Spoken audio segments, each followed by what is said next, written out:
G'day, welcome back to Project Brupeg, the story of a sunken fishing trawler converting into a global expedition and research boat. Today we've got a bit of a surprise for you. We've got a guest star, one of our very first helpers on Brupeg. And let me introduce you to someone.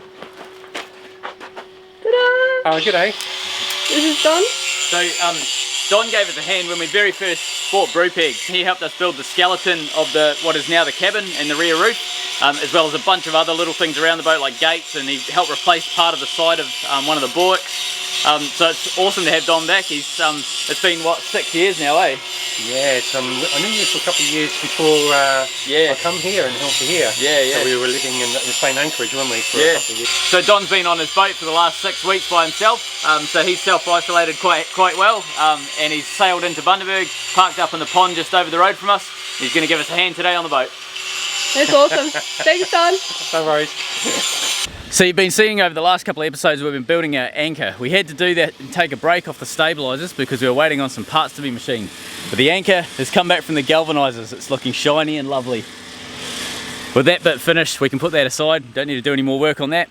We're back onto the wings. So these are the stabiliser wings that go on the side of Brupeg and stop the boat from rolling as we're going through sort of sloppy seas and things like that. They stay down 90% of the time, so they're down when we're anchored and they're down when we're steaming. The only times they come up is when we're next to a wharf or a marina, something like that. Today's job, we're going to be getting into the arms. The arms basically align the wings into the lockdown position. So the length of the arm is critical, and then also the mounting on the top and bottom of those arms. So we'll get into it, show you how we do it. So Don's a really good technical welder. So for fixing things like this, he's absolutely the man to help solve this crack. So what we're going to be doing this morning is grinding out the cracks. You can see it's rusted up a bit, but you can just make out there, you can sort of see a crack. Starts about there and finishes about there. It's going all the way through, so we're going to be stick welding that this morning so that we can resolve that. And then once that's done, we're going to be onto the arms. So this morning's job, I'm going to be radiusing out the end of these arms so they fit onto the mild steel sleeves that get welded to the end of these blue arms. So what my thought was is where that bit there is, I was going to put the non-machined part, I was going to weld, like put that into the steel. Yeah, okay. That was my thought anyway. Yeah, well we could just weld it in little pieces. Okay. Like, and then get a fan on it to get the heat away. So there'd be minimal shrinkage. Okay, yep. Yeah, so that would probably be worth a try. Alright, yeah. Cool. Do you mean you get the heat away fast with the fan? Like you want to pull it away fast? So it sort of takes the heat away quick and there's less shrinkage. Very nice. Yeah. So would you recommend to stick weld that? Yes.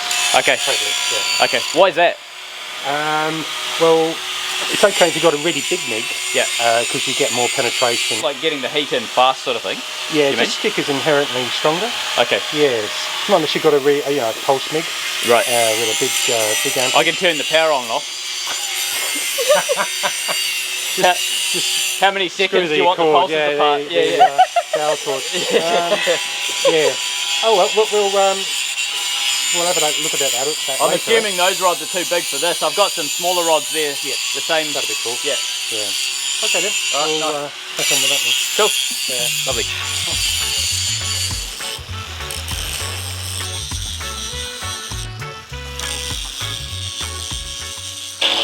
So corners radius down. This is what we need to get it down to. So basically that weld's been cleaned up enough to be able to weld onto it now without any drama. You can sort of see it on both sides. And you can just make out that crack. I'll hold that still enough, you might be able to see that in the screen. So anyway, today we're going to be doing some stick welding with it. What have we got? Doesn't show on here, but they're 70 something, 7016 I think they are. So these are 4mm 7016 rods that we're going to be using, or 7018 I think. I'm not a stick welder, it's one of those two. But yeah, so we'll be running some fairly high amps through them given that they're 4mm, and we'll get that belted out.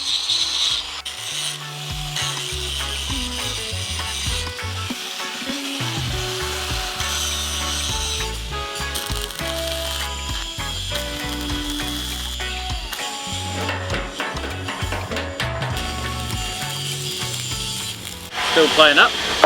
No, it's coming good enough. Okay.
Trev's over here playing grinder mechanic.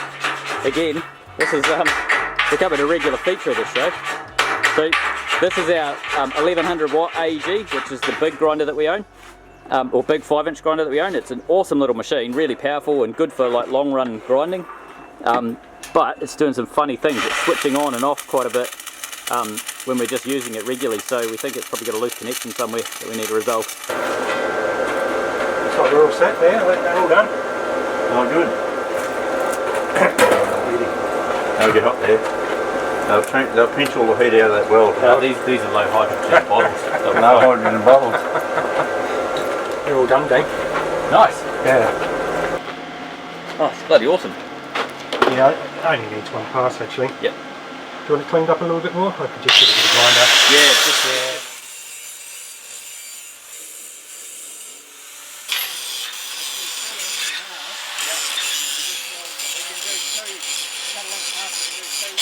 So while Don gives those a clean up, we're finished on those with the welding. We're just giving it a nice radius with the grinder. Trev and I are going to get started on some stainless chain. What we plan to do is cut each link, couple of links in half, and then we're going to weld them onto the end of our pins. We're going to weld it onto that end of the pin where that letter B is. And the reason being is we want to be able to take these out when it's in the water, and if we put a link of chain on there like that, just weld it on, we can tie something on and we know we're not going to lose that pin. So it's just a little bit of a safety measure.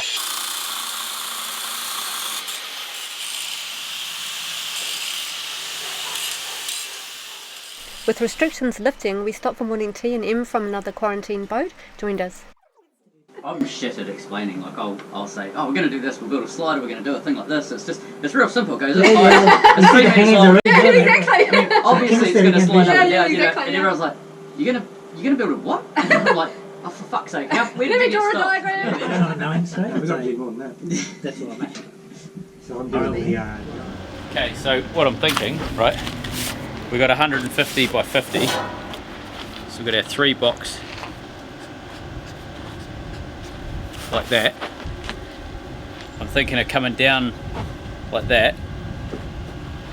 That's the shape of our steel with the 2 holes in it like so.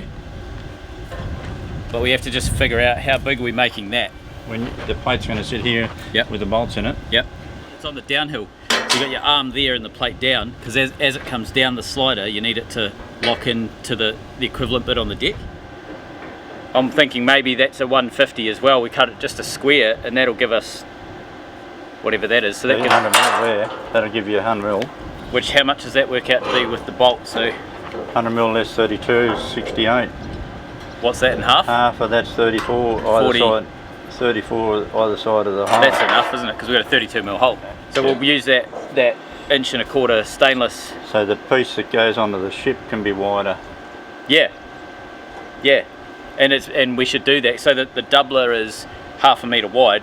I reckon we just make the whole thing 1/2 metre wide, and we'll put some vertical brackets into the bullets as well. Probably do that out of maybe 10 mil or 1/2 inch or something. Put some verticals in there to give it more strength, but just lock the whole thing in one big unit. Okay, where's your measuring stick? So 150 by 150. That's our size.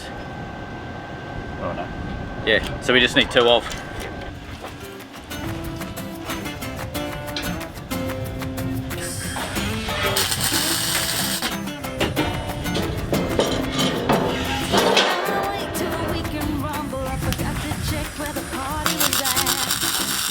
Rightio, so where are we up to? Don is tacking together the 3 beams. You can see we joined these up, and that's so that we can get these pins mounted properly. So what the plan is we need to make sure those pins are dead square to these beams. So along the length of these beams it has to be square, otherwise the wings don't come up and down properly. So you can see he's essentially making it impossible for the beams to move inappropriately when we start welding them. So what we've done as well, at this end you can see we've scalloped them out. Oh, this one's sort of fallen over in the middle, but we've scalloped them out so that the pin themselves fit in nicely like that. So we'll go through and we'll weld each one slowly so we don't get too much warpage. Now, Trev, over the back here. Let's go for a walk.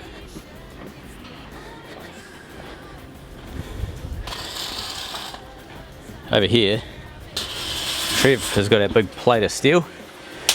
We're marking and cutting 2 150 by 150 mil squares that you saw us drop earlier, so that we can go and mount those to the other end of the wing, the opposite end to the pin. And this is what's going to be bolting onto the deck of Brupeg. So once we've got those cut out, we'll throw them over in the drill press and we'll knock a 32mm or two 32mm holes or 1.25" holes into the plate. And that's what our high tensile bolts are going to be going through when we start bolting this down to the deck. So down the back, in the metal shop down the back here, we do have, this is what's left of that slab of stainless. You can sort of see that's our inch thick stainless plate, and that's 2205, so it's high tensile stainless.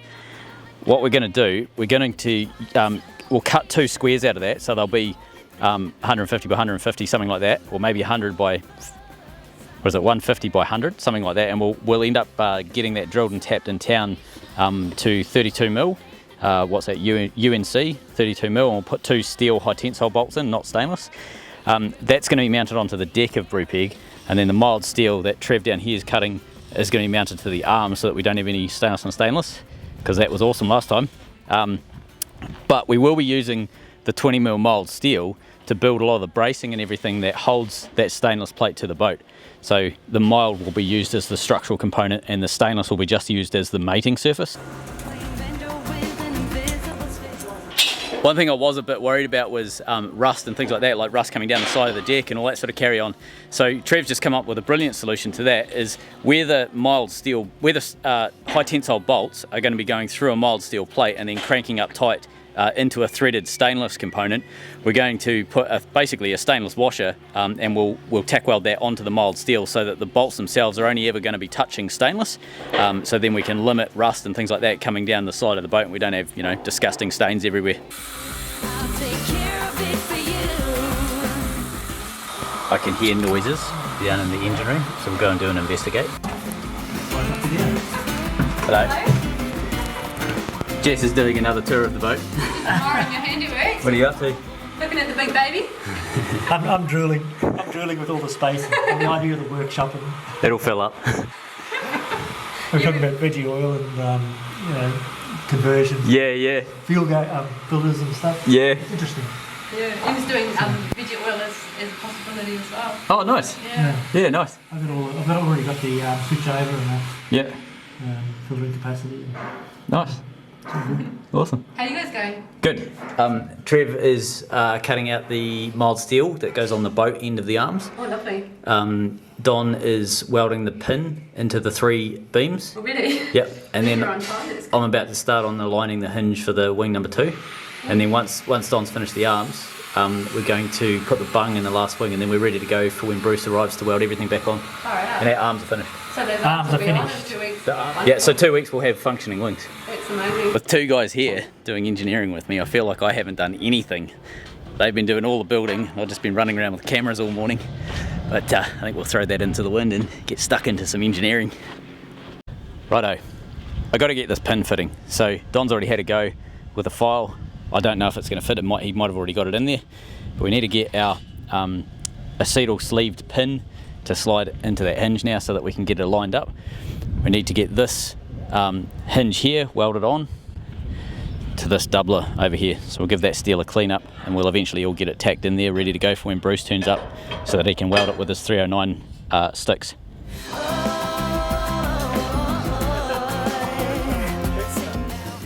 So we made some awesome progress having the 2 guys here today, and the plan is to carry on with those arms. We're going to get the front edge rounded off, and then also the back edge is going to become a nice taper, so that we can get a good aerofoil shape on those arms.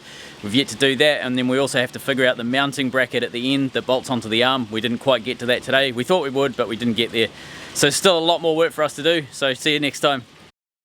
You got eyes like summer sky. If you're smart, could kill or die. And now it starts to rain, so let's enjoy it.